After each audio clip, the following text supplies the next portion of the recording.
Hej, hej, witaj serdecznie na moim kanale Polka w Ameryce w odcinku Polki na Florydzie.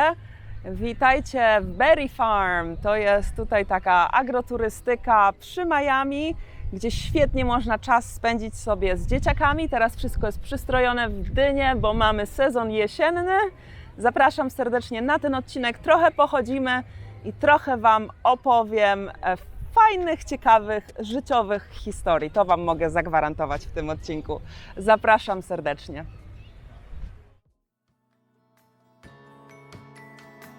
Polka w Ameryce. Widzę tutaj tłum ludzi. Zastanawiam się w sumie, czy bilety trzeba kupować, żeby tutaj wejść. No ciekawe, chyba tak, bo dużo tutaj ludzi stoi, są jakieś kasy.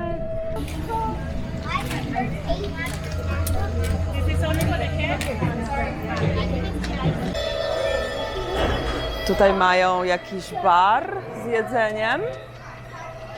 W sumie jestem trochę zdziwiona, bo nie wiedziałam, że się płaci tutaj za wejście. Z podatkiem zapłaciłam $11,77, także prawie $12.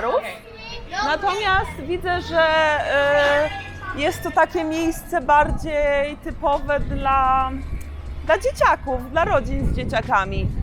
A jako, że to będzie mój główny fokus po angielsku, już tutaj mieszam słowa, jako, że będzie to rzecz, na której głównie chcę się skupić w e-booku, który będę pisać o południowym Miami, to właśnie ten aspekt rodzinny, bo naprawdę uważam, że Floryda jest świetnym miejscem dla rodzin. I to jest jedno właśnie z takich miejsc, które wydaje mi się bardziej już dla dzieci. Natomiast jest uroczo pochodzić sobie między tutaj dyniami oczywiście, bo taki sezon, między jakimiś traktorami. Także chwilę sobie tutaj pochodzę, pokazuję Wam, jak to wygląda i poopowiadam Wam jakieś różne historie, co się u mnie teraz dzieje, co słychać. Wyczytałam, że jest to dość spora ziemia, bo 30 akrów. Tutaj napiszę, ile to jest hektarów.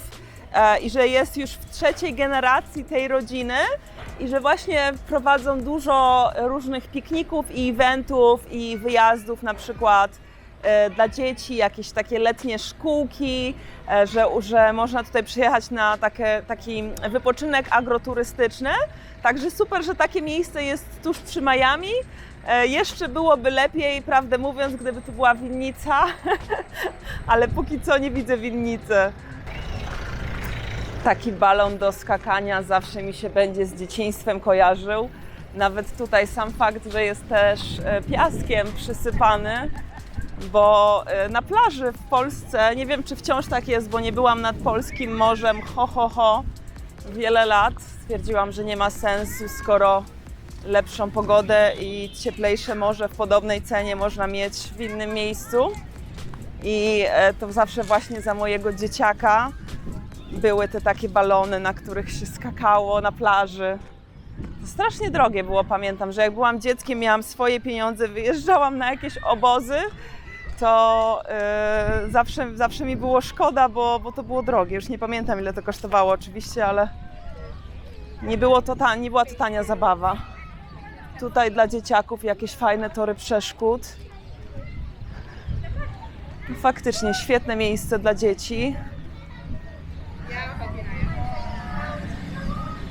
Tutaj kolejne miejsce dla dzieciaków z jakimiś różnymi zjeżdżalniami, drewnianymi traktorami, w sumie fajny patent. Tam jest jakiś zamek. Tutaj jest też statek.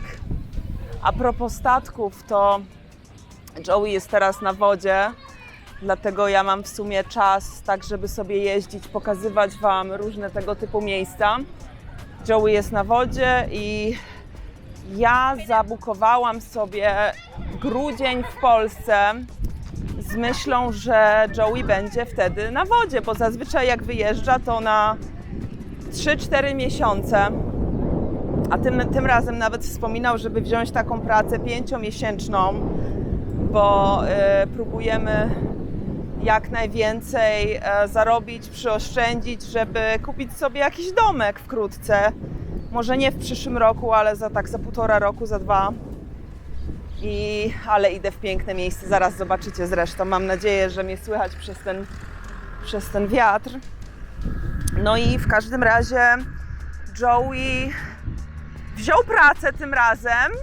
I jak wziął pracę, to wziął na 2,5 miesiąca. Po raz pierwszy w ogóle, odkąd jesteśmy razem. Prawie 6 lat jesteśmy razem, a nigdy nie miał tak krótkiej pracy, więc się okazało, że kiedy ja będę w Polsce i myślałam, że będę sama, to jednak Joey też wróci już do tego czasu w grudniu, więc najprawdopodobniej przyjedzie po prostu do mnie do Polski. I zastanawiamy się, tu jest to piękne miejsce, do którego przyszłam, też tyłem stanę do wiatru. Słoneczniki! I zastanawiamy się, czy po prostu nie polecieć sobie gdzieś na przykład do Azji w grudniu. Zobaczymy, co zrobić. Może po Polsce pojeździmy, aczkolwiek już mu pokazywałam i Kraków, i Warszawę, do Auschwitz go zabrałam. To był też w sumie ciężki dzień, jak go zabrałam do Auschwitz. Zaraz Wam o tym opowiem, natomiast teraz pokażę Wam te piękne słoneczniki.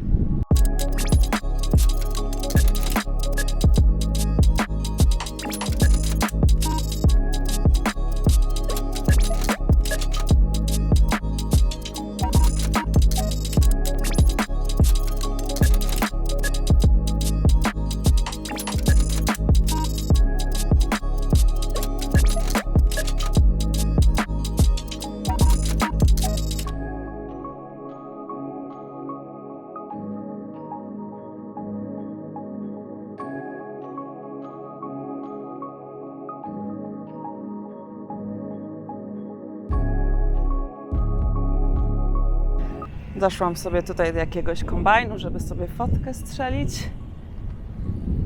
Idę dalej do kwiatuszków, tam jest też cała masa kwiatuszków. Później sobie jakieś dynie obejrzę, Wam pokażę. Fajnie, bo tutaj mają wszystko posadzone. Jak przyjeżdżają tutaj dzieci na jakieś obozy letnie, to uczą ich o roślinności, o uprawach, o zdrowym jedzeniu.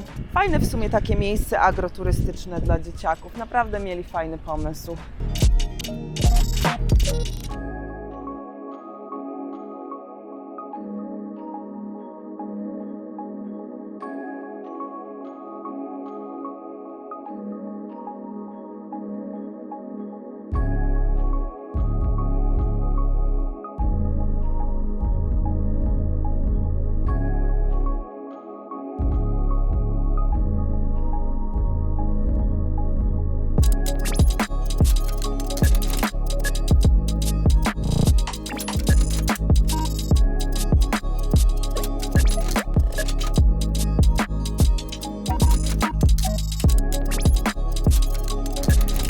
Posadzone mają pod folią. Wracając do tego Auschwitz, w ogóle ja to mam zajebisty timing, co? Przyjechałam na ładną farmę, a opowiadam o Auschwitz i o tym, co mój żydowski mąż powiedział. No, ja tu mam naprawdę timing. Anyway, to jest ważna historia, chciałam powiedzieć fajna historia, ale to nie jest fajna historia, to jest ważna historia, bo przez cały dzień był strasznie cichy. Czekajcie, muszę tu zrobić zdjęcie, bo ładny widoczek. Przez cały dzień był strasznie cichy, jak tam pojechaliśmy. I widziałam, że przeżywa to, co widzi. I później w końcu, jak zaczęliśmy o tym rozmawiać, co tu się wydarzyło i co czuje, to mówił, że jest w szoku, że tak faktycznie tak się można było obchodzić z jego ludźmi, też z innymi po prostu Żydami, że tak w ten sposób nocowali, że w ten sposób ginęli, że w ten sposób jedli, że w ten sposób byli upychani, że właśnie w ten sposób byli mordowani, że to jest inaczej, jak to wiesz, znasz tą historię, a inaczej jak zobaczysz te faktyczne warunki, w których to się działo. Także to był dla niego bardzo bolesny widok. Może kiedyś w ogóle zrobię o tym odcinek, bo Ja w sumie jak zaczęłam z nim chodzić na randki, jak zaczęliśmy się spotykać na początku, to ja byłam po nieudanym małżeństwie i de facto mnie jakby zachęciło to, że jest Żydem, żeby w ogóle zgodzić się na randkę, bo nie byłam w miejscu, w którym w ogóle chciałam chodzić na randki. Ale jak zobaczyłam, że jest Żydem, to powiem wam, że z ciekawości poszłam na tą pierwszą randkę, bo jestem ateistką i pomyślałam, w sumie nie wiem nic o judaizmie, nigdy nie byłam na randce z Żydem. Nawet jak będzie fatalna randka, jak koleś nie jest dla mnie, jak będzie okropnie, to chociaż czegoś się dowiem o judaizmie. Więc tak poszłam de facto z czystej ciekawości. I naprawdę niesamowite historie przez te kilka lat, jak jesteśmy razem, w związku z tym, że jest Żydem i w związku z tym, jak postrzega świat, bardzo wiele się nowych rzeczy dowiedziałam, które są takie z jednej strony szokujące, a z drugiej strony, kurde, w sumie ma to sens. Nigdy nie postawiłam się jakby mentalnie w pozycji osoby, która żyje w dzisiejszych czasach jako Żyd. Wcześniej się nie postawiłam w takiej sytuacji, nigdy nie analizowałam tego, jakie to uczucie na przykład dla Żyda być w Auschwitz. Wiedziałam, jakie to uczucie dla mnie, ale nigdy nie postawiłam się w myślach, co by było, gdybym ja była Żydówką i bym tutaj teraz była. A dzięki niemu miałam tą możliwość. I już kończąc temat, żeby tutaj cały odcinek po prostu nie był na ten temat, aczkolwiek pewnie na tym się skończy, bo widzę, że dużo tu nie ma do oglądania tak czy owak. Natomiast fajne miejsce do przyjechania z dzieciakami, żeby się wyszalały, wybawiły, ale ja tu sama z kamerą to nie mam za bardzo co kręcić. Doszłam do kolejnego traktora, a tam w tle corn maze, czyli labirynt kukurydzy. Chyba tutaj można sobie wejść w to. Także wchodzę, zobaczę co tam.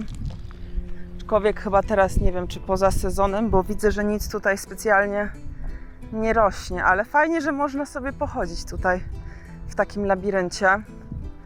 To chwilę pochodzę i wam jeszcze dokończę to, co chciałam wam dokończyć. A chciałam wam jeszcze powiedzieć, jaka była trochę dziwna, może nie dziwna, ale taka sytuacja, że mi to do głowy nie przyszło, a dla Joeya to była pierwsza rzecz, która mu przyszła do głowy. Wiecie, jak czasami jest, że zazwyczaj to się obserwuje, nie wiem, z partnerem, albo z przyjacielem, albo z rodzicem, że jak z nimi rozmawiasz, to podają ci jedną wersję czegoś, a później jak słyszysz, jak tą samą historię opowiadają innej osobie przy tobie, to zaczynasz zauważać takie niuanse, to tak sobie w głowie jakby tłumaczą tą sytuację, tą historię, prawda? I było tak, że wybuchła wojna na Ukrainie i moi rodzice wzięli do domu Ukraińców, do mojego starego pokoju zresztą. I Joey, jak opowiadał o tym swoim rodzicom, ja byłam w pokoju obok, a on rozmawiał ze swoimi rodzicami przez telefon i właśnie rozmawiali o tym, że ta wojna się dzieje i tak dalej. I Joey po prostu rzucił takim tekstem, że aż mnie zamroziło. On mówi do swoich rodziców, Żydów też, prawda? Mówi do nich. I wiecie, i rodzice Alex przyjęli do siebie Ukraińców. To znaczy, że w czasie wojny to są tacy ludzie dobrzy, że chowaliby też na pewno w piwnicy Żydów. I w ogóle ja takie miałam, że to, że jest Żydem i jak Żydzi są postrzegani i z czym muszą się mierzyć ten konflikt teraz w Izraelu, prawda? Że to zaważyło na jego sposobie postrzegania całego świata i on odniósł taką sytuację na przykład z Ukrainą i to, że moi rodzice się zaopiekowali Ukraińcami, on to odniósł personalnie. Odwrócił to w stronę właśnie Żydów.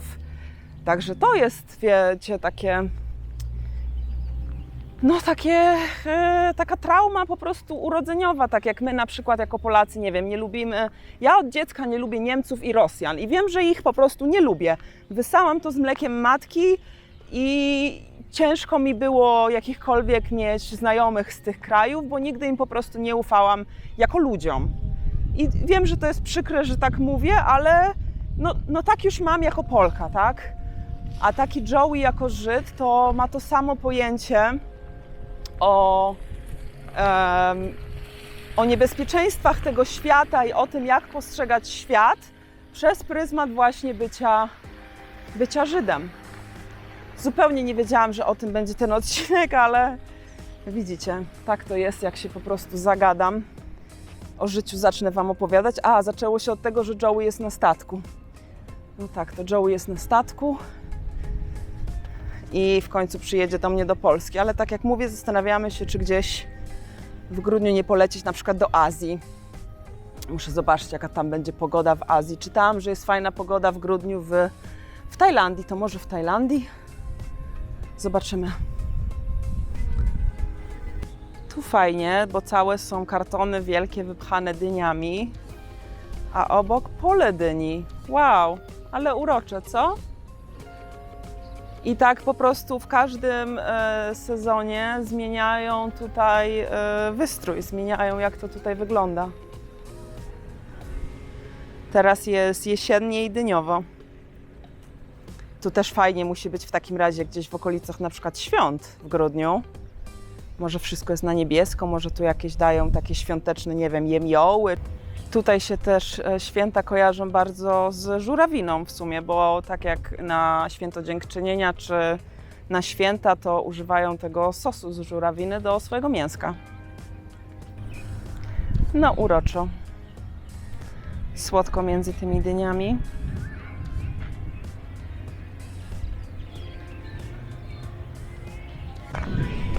Tutaj też postawili taki stojak z dyniami i widzę, że są tutaj światełka, więc wieczorem to musi być ślicznie podświetlone. Muszą tutaj sprzedawać alkohol, aż mi się nie chce wierzyć, że nie sprzedają. Dziś ostatnio widziałam takiego śmiesznego TikToka, że matka kręci swoje dzieci i mówi: no ja nie rozumiem tych matek, które potrzebują alkoholu, żeby wytrzymać. Ja uwielbiam każdy dzień z moimi dziećmi. I krzyczy tam do jednego dziecka: tam, Kevin, uważaj, nie przewróć się. I jak krzyczy do niego, to pokazuje mu na niego palcem, a w ręce trzyma kieliszek wina. Strasznie mnie to rozśmieszyło.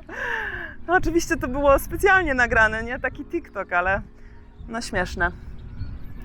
Tyle jest tutaj miejsc, żeby sobie usiąść, mieć dzieciaki bawiące się przy tobie, a ty sobie siedzisz na przykład. Mam nadzieję, że właśnie z winkiem. Mam nadzieję, że sprzedają tu alkohol. Zaraz idę podpytać, to wam dam znać. Tu jeszcze podeszłam, zrobić sobie fotkę i nakręcić. Dużo jest właśnie takich miejsc na zrobienie sobie fotki. Tam na przykład też jest taka ściana z dyniami, a tutaj taka fajna ciężarówka rolnicza.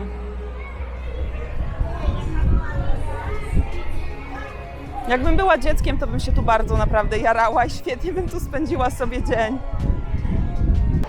O, a z przodu ślicznie to zrobili, bo jest wielki napis jesień i można sobie usiąść i zrobić sesję. Ślicznie. Tutaj też mają market oczywiście, więc można przyjść i sobie coś pokupować. Zaraz zobaczę, co oprócz dyni można sobie kupić. Koszulki, jakieś miody.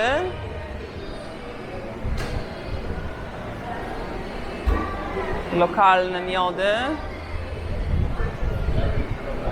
Tu jakieś pikle, pewnie jakieś drzemiki z dyni. Wiecie, czego nie lubię w takich miejscach? O, dobrze, jest, to nieważne. Ale normalnie tu są ceny. Ale normalnie w takich miejscach to, czego nie lubię, że cena nie jest od razu napisana i trzeba się na przykład pytać albo dowiadywać. Tu na szczęście była cena normalnie podana. Tu jest juice bar. O, i białe malutkie dynie, ale urocze.